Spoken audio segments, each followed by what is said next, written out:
কলকাতার এই গুরুত্বপূর্ণ ডায়মন্ড হারবার রুট বিহালায় আপনারা যেভাবে পথে নেমেছেন সনাতনী জাগরণ চোখের সামনে দেখতে পাচ্ছি। মাত্র কয়েক ঘন্টার নোটিশ বিকেলবেলা আমরা বলেছিলাম। আপনারা এত হাজার হাজার মানুষ, সর্বত্র মানুষের পুষ্পবৃষ্টি হচ্ছে। এই জাগরণ সর্বত্র ঘটাতে হবে। আমরা আক্রান্ত, হিন্দুরা আক্রান্ত। বাংলাদেশের হিন্দুদের শেষ করা বিপ্লব সত্যি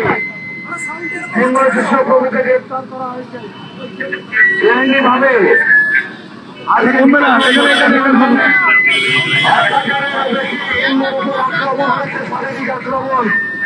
বাংলাদেশের আর্মি, পুলিশ, বিজেপি এবং জামাতের লোকেরা আমরা হিন্দুরা বসে থাকতে পারি না।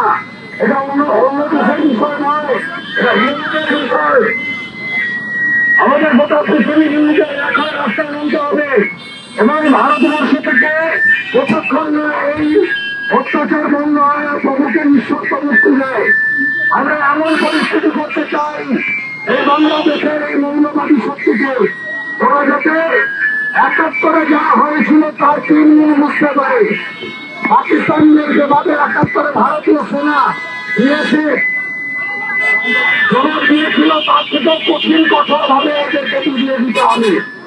আমরা ধন্যবাদ করি আমি আপনাদের মাধ্যমে গোটা পশ্চিমবঙ্গের হিন্দুদের কাছে বা আমাদের ফেসবুক লাইভে পৃথিবীর যে হিন্দু বাঙালিরা দেখতে পাচ্ছেন বা অন্যরা দেখছেন সনাতনীরা, তাদের বলবো আগামীকাল রাস্তায় নামুন, হজ নিয়ে নামুন, বজরঙ্গলির পতাকা নিয়ে নামুন, শক্তির চিহ্ন নিয়ে নামুন, ওম চিহ্ন নিয়ে নামুন, সাপ নিয়ে নামুন, চিহ্ন নিয়ে নামুন, নিবঙ্গ নিয়ে নামুন, ভঙ্গনি নিয়ে নামুন, কাসর নিয়ে নামুন, রাস্তায় নামুন মানুষের অসুবিধা না করে।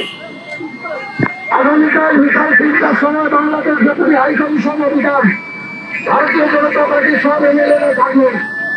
আপামর জনগণকে ঘর নিয়ে আসার জন্য অনুরোধ করছি। আগামী পরশু দিন হিন্দু জাগরণ মঞ্চ বেলা ২টার সময় শিয়ালদা স্টেশন থেকে বাংলাদেশ ডেপুটি হাইকমিশনে মিছিল রেখেছে।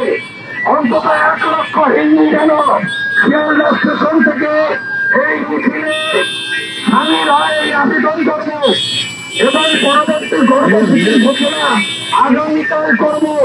আর সোমবার দিন সকাল থেকে পেট্রোপল সীমান্ত বন্ধ রাখবো।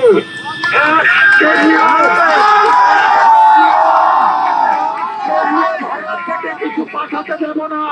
এই লম্পটদের কি করে সোজা করতে হয় আমরা দেখে নেব। ইউনুসের গানে গানে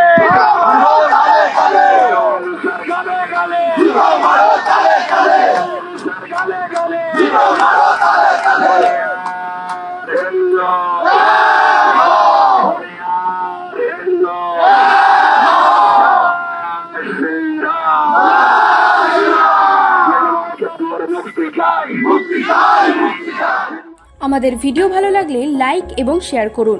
কমেন্ট সেকশনে গিয়ে জানান আপনাদের মতামত। আরও ভিডিও পেতে আমাদের চ্যানেল সাবস্ক্রাইব করুন এবং প্রতি মুহূর্তে খবরের আপডেট পেতে প্রেস করুন বেল আইকন।